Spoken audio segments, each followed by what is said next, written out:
ॲथरच्या दमदार स्कूटर्स आता कुडाळमध्ये.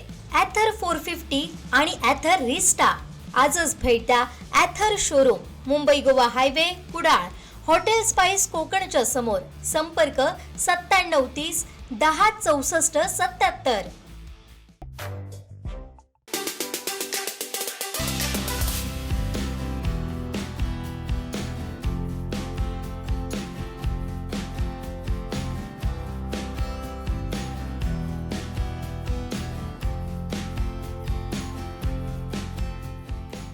नमस्कार. आत्ताची महत्त्वाची बातमी आहे की कणकवली नगरपंचायतचा डेव्हलपमेंट प्लॅन प्रसिद्ध करण्यात आलेला आहे. आपण कणकवली नगरपंचायतच्या या एक भिंतीवर हा जो आहे तो डेव्हलपमेंट प्लॅन आता प्रसिद्ध करण्यात आलेला आहे. याच्यामध्ये एकंदरीत बघितलं तर रस्त्यांचे जाळे दिसत आहे. मागील 5 वर्षामध्ये विविध ठिकाणी रस्ते नवीन देखील करण्यात आले होते, नवीन उभारण्या देखील केल्या होत्या, काही डांबरीकरण देखील झाले, पण नवीन रस्ते आता कुठे कुठे आहेत. नवीन डिपिलामध्ये कुठले नवीन रस्ते असतील, कुठे स्पोर्ट कॉम्प्लेक्स असेल, कुठे भाजी मार्केट असेल, त्यानंतर मग बघायला गेलं तर residential area, commercial area, industrial area, त्यानंतर garden plant, play garden, sport complex, rivers front development, public, semi public, education, ह्या सर्व ज्या गोष्टी आहेत त्या नवीन डीपीमध्ये आता एकंदरीत आपण पाहणार आहोत. आणि 1999 ते 2019पर्यंत एक डीपी प्लॅन होता 20 वर्षाचा. त्यानंतर जो रिवाईज करण्यात आलेला होता, त्यानंतर 3 वर्षानंतर आता हा जो प्लॅन आहे तो पुन्हा इथे लावण्यात आलेला आहे. 2020 ते 46पर्यंत हा डीपी प्लॅन आहे आणि त्याच्यामध्ये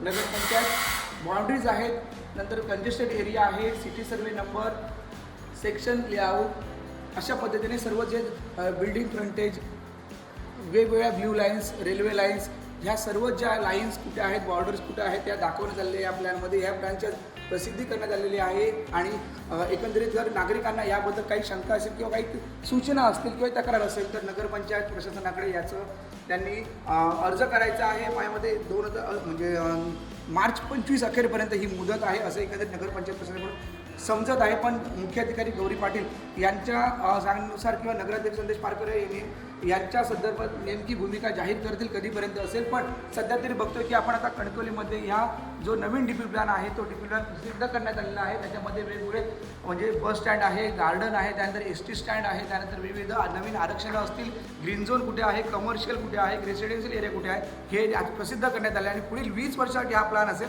त्याच्यामध्ये नागरिकांच्या सूचनेनुसार बदल देखील होऊ शकतो, पण प्रशासनाने नेमकी काय भूमिका ते देखील पाहावं लागणार. पण 3 वर्ष हा प्रसिद्ध झाला नव्हता.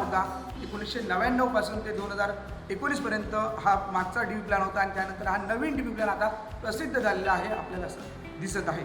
कॅमेरामॅन साहिल बागवेसह उमेश कुचडे, कोकण सात लाईव्ह, कणकवली.